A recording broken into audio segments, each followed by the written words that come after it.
Father of our fathers, help me lead my men well.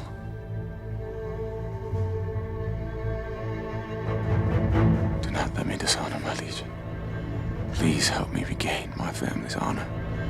How are you, Mr. Kevin? I'm very well. I want to congratulate you on the movie. I enjoyed it immensely. Great. It makes me interested in history. Well, that's the point, is to kind of make a film that's set in the ancient world, which is actually historical and actually feels like this is what it would have been like to be there, rather than a kind of just a fantasy version, which seems to be the way that people are making films about the Romans or whatever now, the Greeks, is the kind of fantasy magical thing. But this is not like that. This is kind of, the fights are real, the kind of the armor they wear is real. Everything sort of feels like it's sort of actually would have been like that. And cerebral. Cerebral, I don't know. I hope so. I hope there's a sort of the kind of warmth in the relationship at the heart of it between Channing Tatum and Jamie Bell. It's about really the creation of this friendship, and you're sort of forced to go on this journey with them, where they start off as people from opposite sides of the tracks, as it were. One's a Roman and is the superior imperial power, and one is the downtrodden slave, and they kind of hate each other, and then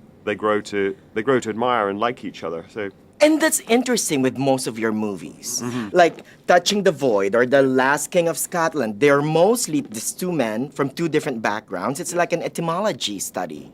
You're interested in that? That's similar. Yes, it's true, I am. And you know what it is? It's one of those strange things, because you don't know yourself why you're interested in that. I couldn't analyze myself. I need to go and see my therapist, obviously, to figure that out, why I'm interested in these stories of friendship. But I think friendship is so many movies are about romance. Right. And romance is only one part of life, it's not the whole of life, and friendship is maybe a more important thing. Well, in a way, this is almost kind of romantic. Well, I don't know if it's bromantic, somebody said to me, not romantic. Big romance. These two guys are people who are, well, as actors, they're completely different. Channing, big, butch, gorgeous, very American, very open. Jamie, more kind of wily, feral, small, wiry kind of guy. They're totally different, and that is a reflection of the differences between them culturally and the hatred between them.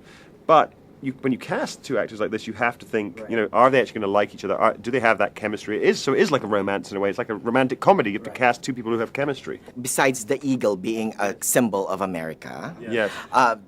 it's interesting that the Italians are played by American actors, and the Britons, of course, are played by Britons. What got you into that conclusion? Well, because the convention, and it is purely a convention, up till now in kind of Roman movies, is that the Romans are always British. Right. And you just think, well, why is that?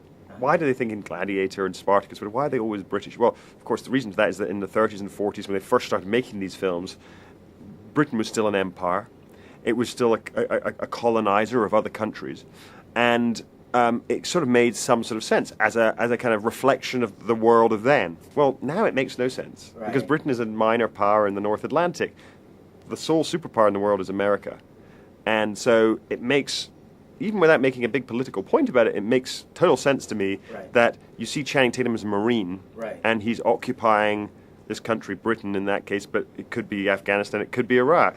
So, I'm not trying to make a big political point, but I'm trying to say that whatever period you make a film in, you're going to reflect, you should reflect the contemporary world, and that's what I'm doing. And I think it makes it interesting for you to look at this movie through the prism of the contemporary world. If you see Channing and the other soldiers at the beginning, if you think, oh, they're like Marines, then suddenly you find a way into this. I understand what these guys are thinking. I understand what it must be like to be an army where you're a long way from home and you're kind of missing it, and it's kind of the food sucks, and you don't want to be there. They don't eat rats. Yeah, there's a nice rat eating scene in this. Thank you so much. Thank you.